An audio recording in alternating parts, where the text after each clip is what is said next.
This one's called, what were JDM manufacturers smoking in the 90s? Nobody knows, really. It's quite astonishing, the level of engineering, ingenuity, whatever you want to call it, creativity that they were able to achieve back then. It's insane. And I feel like these days, we're only building upon those ideas that were thought of in the 90s. Engineers in Japan in the early 90s were either smoking something really potent or they were just time travelers, because nothing really explains this.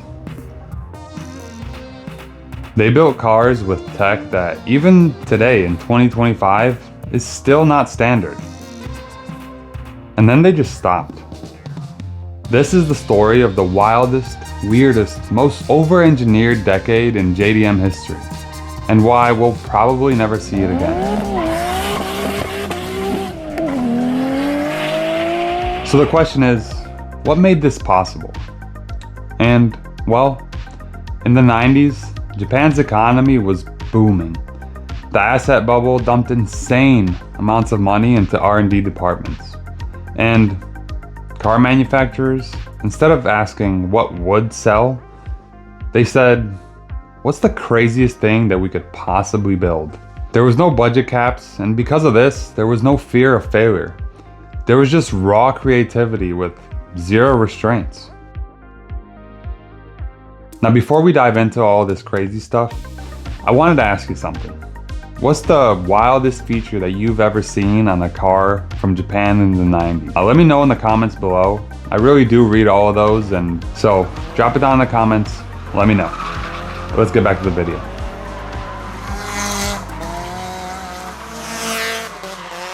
Let's start with a car that I know very well, the 3000 GT VR4. It had active aero, which consisted of a front air dam that would either drop down or retract up based on driving conditions. On top of that, the rear wing would also move. It could flip up or lay back down. And when you add to that all-wheel drive, all-wheel steering, twin turbos, and electronically controlled suspension, what do you get? Well, you get a supercar from the 90s that drove like a frickin' fighter jet. Except most people, they never even knew that this thing existed. Now let's move on to Nissan. And I'm sure I'm gonna mispronounce some of this stuff, but you get the point. The Skyline GTR. It was built for dominance. The R32 had the Tesla all-wheel drive system, and the R33 stepped it up a notch and added all-wheel steering with the Super Highcase rear steering system. Probably mispronounced that, for sure. And by the time that we hit the R34, it had a full telemetry system in the dash. It had live readouts for G-force, boost, throttle input, I mean everything. This wasn't just performance, it was data-driven destruction. And now Toyota. Toyota was out here doing luxury plus lunacy. I mean, the Toyota Soarer had GPS navigation in 1991. The Celica GT4 was a rally-bred monster with a turbo 3S GTE and all-wheel drive.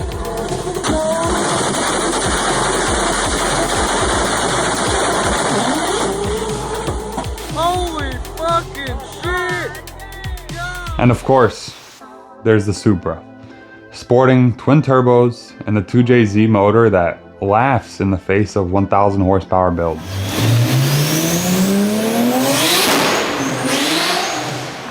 Then, we've got Mazda, which was living in a separate world all on its own.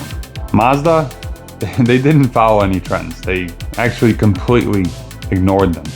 It's like they saw everybody going to straight six turbos and they said, you know what, let's go that way. And they built the rotaries. The RX-7 had sequential turbos, which was the first of its kind. The Unos Cosmo had a triple rotor engine a touch screen climate control, and electronically controlled suspension in 1990.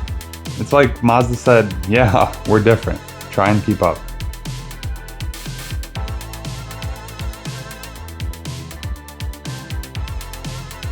And then of course there's Honda.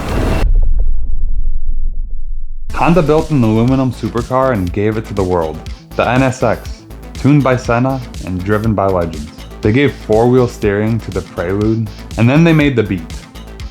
A mid-engine key car with individual throttle bodies. Like, who even does that? And the answer is Honda. Honda did. But here's what hurts the most. All that innovation, it just stopped.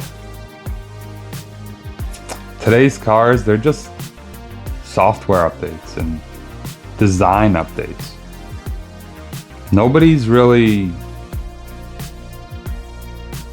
striving for anything bigger than the status quo these days. At least that's my opinion. When's the last time a car manufacturer made something unpredictable?